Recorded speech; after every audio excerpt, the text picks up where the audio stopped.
America Iran વચ્ચે ચાલતી તણાવપૂર્ણ સ્થિતિની વચ્ચે ખેડૂતો માટે આવ્યા છે માઠા સમાચાર।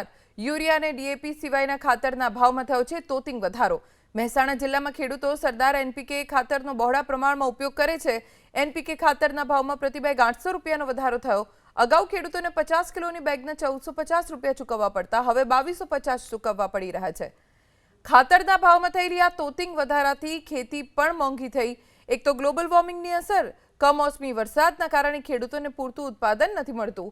એટલું જ નહીં, ઉત્પાદન ખર્ચ પણ પૂરો નીકળતો નથી। ત્યારે ખાતરના ભાવમાં થયેલો વધારો ખેડૂતો પર પડ્યા પર પાટું સમાન સાબિત થશે। અત્યારે ડીએપીમાં એનપીકે ખાતરમાં ભાવ વધારો થઈ ગયો છે, બરોબર। વધારે એટલે ખેડૂતને તકલીફ પડે છે, એટલે ખેડૂત શું કરે બચારા, બરોબર ને। આવા ભાવ દિવેલાના હોય પણ ડીએપીના ભાવ વધારે થઈ ગયા છે। એનપીકે ખાતરના ભાવમાં જે 800 વધારે શું અસર પડશે? તકલીફ તો પડે જ ને।